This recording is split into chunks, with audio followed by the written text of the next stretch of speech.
நம்ம வாழவே கூடாதுன்னு நினைக்கிறவங்களுக்கு நாம கொடுக்குற பெரிய தண்டனை. மக்களை, நான் உங்கள் நண்பன் கேமராமேன். நாம் இந்த வீடியோவில் என்ன பார்க்க போறோம்னா, மகளிர் குழு கடன் பற்றியும் அதோட சிறப்பு அம்சங்களை பற்றியும் தான். ஸோ ஸ்கிப் பண்ணாமல் இந்த வீடியோ கடைசி வரைக்கும் பாருங்கள். உங்களுக்கு பயன்படுற நிறைய விஷயங்கள் இந்த வீடியோவில் அடங்கியிருக்கு. பெண்கள் நாட்டின் கண்கள்னு ஒரு சொல்லாடல் இருக்குது தமிழில். அது இன்னும் உண்மைதாங்க. இன்னைக்கு 100% குடும்பங்கள் வந்து பெண்களாலும் அவங்களோட சப்போர்ட்டாலும் பல குடும்பங்கள் நல்லா வாழ்ந்துட்டு இருக்கு.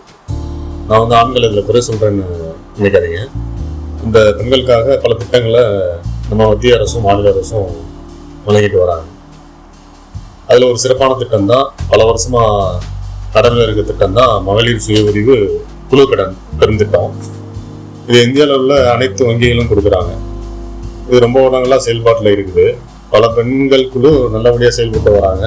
இது மூலிமா நிறைய பயனடைச்சிட்டு வராங்க. ஆனால் அந்த குழுவில் கிடைக்கிற பலன்களை பற்றியும், ஒரு குழு எப்படி ஸ்டார்ட் பண்ணி ரன் பண்ணுன்றதை பற்றியும் ஆல்ரெடி இருக்கவங்களுக்கு பெருசாக தெரியறது இல்லை. அந்த குழுவில் இருக்க தலைவர், செயலாளர், அதிகபட்சமான உறுப்பினர் ஒன்றுக்கு அவங்களுக்கு தான் தெரியுது அதை பற்றி. ஸோ அதை பற்றி விளக்கி போடலான்னு தான் அந்த வீடியோ மேக் பண்ணியிருக்கு. ஸோ நம்ம வீடியோ மட்டும் தெளிவாக கவனிங்க, ஸ்கிப் பண்ணாமல் பாருங்கள். ஃபஸ்ட்டு ஒரு வங்கி அணுகி நம்ம இந்த கடனை தரணும்னா ஃபஸ்ட்டு நம்ம அந்த பேங்க்கோட பிரான்ச்சில் ஃபஸ்ட்டு ஒரு சேவிங்ஸ் அக்கௌண்ட்டு இந்த குழு பேரில் ஸ்டார்ட் பண்ணணும். இதுக்கு தேவையான விஷயங்கள் என்னென்னா, முதல்ல குழு தீர்மானம் ஒன்று போடணும்.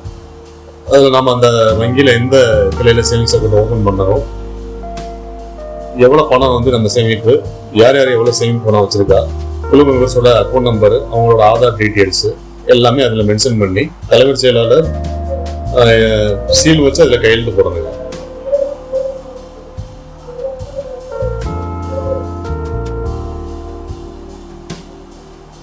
அப்புறம் அதில் இருக்கிற 3 பேர், தலைவர், செயலாளர், உறுப்பினர், அவங்களோட கேஒய்சி டாக்குமெண்ட்ஸ், அதாவது ஆதாரம் வந்து சைன் பண்ணி அந்த அப்ளிகேஷன் ஃபார்மோட இணைச்சு நீங்கள் பேங்க்கில் கொடுத்துட்டீங்கன்னா சேம் டேலேயே உங்களுக்கு அக்கௌண்ட் நம்பர் கொடுத்துருவாங்க. நீங்கள் அந்த குழு உறுப்பினரோட சேமிப்பை வந்து உடனேவே நீங்கள் டெபாசிட் பண்ணிடலாம். அப்புறம் ஓப்பன் பண்ணதில் வந்து ஒரு 6 மாதம் வரைக்கும் நீங்கள் உறுப்பினர்களுக்கு அந்த பணத்தை எடுத்து உள்கடனாக கொடுத்து சரிவர அதை வசூல் பண்ணி அந்த தீர்மான புக்கு மற்ற கணக்குகளை கரெக்டாக மெயின்டைன் பண்ணிட்டு வரணும். ஒன்ஸ் 6 மந்த் கம்ப்ளீட் ஆனவங்க அந்த புக்ஸு, ஸ்டேட்மெண்ட் ஆஃப் அக்கௌண்ட்ஸ் எல்லாத்தையும் எடுத்துகிட்டு கொடுத்து, ஏஜென்சி இருக்காங்க, அதாவது கவர்மெண்ட் ஏஜென்சி, பிரைவேட் ஏஜென்சி 2 பேர் இருக்காங்க. கவர்மெண்ட் ஏஜென்சினா மகளிர் திட்டம், அது தமிழ்நாடு கவர்மெண்டால் உருவாக்கப்பட்டது. பிரைவேட் என்ஜிஓ வந்து அந்தந்த பகுதியில் நிறைய என்ஜிஓஸ் இருக்காங்க. அது வந்து அந்தந்த வங்கி வந்து ஜோனல் ஆஃபீஸ் வந்து அதை வந்து தரமதிப்பீடு பண்ணி அந்தந்த பிரான்ச்சுக்கு அந்த இதை அனுப்பிச்சிருப்பாங்க. எஸ்எஸ்ஜியோட டீட்டெயில்ஸு, எஸ்எஸ்ஜி என்ஜிஓட டீட்டெயில்ஸு. அந்த என்ஜிஓ வந்து அவங்க ரெக்கமெண்ட் பண்ணி அந்த குழுக்கு நீங்கள் லோன் கொடுக்கலான்னு சொன்னாங்கன்னா பேங்க் அதை வந்து பேங்க் நாம்ஸ் கீழே வந்துச்சுன்னா கன்சிடர் பண்ணி அவங்களுக்கு ஏற்ற மாதிரி அதிகபட்சம் வந்து 20 லட்ச ரூபா வரைக்கும் மகளிர் குழு கடனாக கொடுக்குறாங்க. பேசிக்காக நமக்கு அதிகமான லோன் வேணும்னா குழு மெம்பர்ஸ் அவங்களோட இண்டிவிஜுவல் சேவிங்ஸ் வந்து அதிகப்படுத்தணும். ஏன்னா அதை பொறுத்து தான் வந்து உங்களுக்கு இந்த லோன் அமௌண்ட் ஃபிக்ஸ் பண்ணுவாங்க. 20 lakhsன்றது. இதில் இப்போ மத்திய அரசு பார்த்தீங்கன்னா விஸ்வாச யோஜனான்னு ஒரு ஸ்கீம் கொண்டு வந்திருக்காங்க.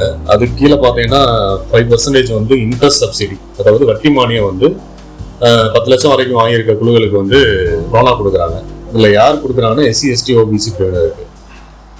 இது போக வந்து SC, ST பிரிவினர் வந்து ஒரு தொழில் தொடங்கினாங்கன்னா குழு மெம்பர்ஸை வச்சு அதுக்கு வாங்கின கடனில் இருந்து 50% வந்து மானியமாக கொடுத்துட்றாங்க. ஓகே, எக்ஸாம்பிள் பார்த்தீங்கன்னா 10 lakhs வாங்குறாங்கன்னா 5 lakhs வந்து அவங்களுக்கு இன்சியலாகவே வந்து அமௌண்ட்டை கொடுத்துட்றாங்க. அவங்க 5 lakhs ப்ளஸ் இன்ட்ரெஸ்ட்டை மட்டும் கட்டினா போதுமானது. இந்த குழுனால வந்து அந்த குழு மெம்பருக்கு மட்டும் பயன் இல்லை. அவங்க சரிவர நடத்தினாங்கன்னா அந்த குழு மெம்பர்ஸ்க்கு வந்து பேங்கே வந்து அந்த குழு நல்லா பண்ணுறாங்கன்னு சொல்லிட்டு அவங்களுக்கு என்னென்ன தேவையோ, அவங்க குடும்பம் சார்ந்து என்ன தேவை இருக்கோ எல்லாமே அவங்க பண்ணி கொடுக்குறாங்க. எக்ஸாம்பிள் என்னன்னா, இப்போ விவசாயம் பண்ணிட்டு வராங்கன்னா அவங்க விவசாய கடன் பண்ணுறது, KCC லோன் பண்ணி கொடுக்குறது, மார்ட் லோன் பண்ணி கொடுக்குறது, ஏதோ பெட்டி கடை அந்த மாதிரி வச்சுருக்காங்கன்னா MSME லோன், முத்ரா திட்டத்தின் கீழே அது பண்ணி கொடுக்குறாங்க. அப்புறம் பசங்க படிச்சுட்டு இருக்காங்க, காலேஜ் படிக்கிறாங்கன்னா கல்வி கடன் மாதிரி அவங்களுக்கு பண்ணி கொடுக்குறது. இப்போ பார்த்தீங்கன்னா இப்போ அந்த சில பேங்க்ஸ் வந்து பார்த்தீங்கன்னா அது போக வந்து தனிநபராகவே தனிநபர் கடனாக கொடுக்குறாங்க.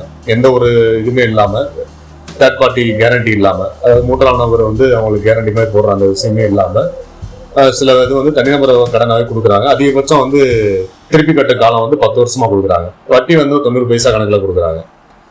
இதில் ஒரு வங்கி இப்போ கரண்ட்ல வந்து ஒரு 2 ஸ்கீமை வந்து இன்ட்ரோடியூஸ் பண்ணி அதுபடி வந்து அனைத்து மக்களுக்கும் இந்தியா ஃபுல்லாக கொடுத்துட்டு இருக்காங்க. அது என்ன ஸ்கீம்னா லாக்பதி மற்றும் சகிதீதி லோன் சொல்லிட்டு ரெண்டுமே வந்து இண்டிவிஜுவலா, ஒன்று வந்து அக்ரிகல்ச்சர் ஆக்டிவிட்டிஸ்க்காண்டி கொடுக்குறாங்க பர்சனல் லோனு, இன்னொன்று வந்து எம்எஸ்எம்இ லோன் மாதிரி பர்சனல் லோன் கொடுக்குறாங்க 1 lakh வரைக்கும் கேஷாகவே நம்ம அக்கௌண்ட்ல கிரெடிட் ஆயிரும். அது எந்த பேங்க்னு உங்களுக்கு தெரிஞ்சா நீங்க கமெண்ட் பண்ணுங்க, நம்ம சேனலை சப்ஸ்கிரைப் பண்ணுங்க. இந்த மாதிரி வீடியோ நிறைய பண்ணணும், இல்லை அந்த லக்பதி சகிதீதியை பத்தி நீங்க தெரிஞ்சுக்கணும், ஃபுல் டீடைல்ஸ் தெரிஞ்சுக்கணும்னா கமெண்ட்ல நீங்க தெரிவிங்க, நம்ம நெக்ஸ்ட் வீடியோவா அதை பண்ணிடலாம். ஏன்னா நான் உங்கள் நண்பன் கேமராமேன் ஃபார் காமன் மேன்.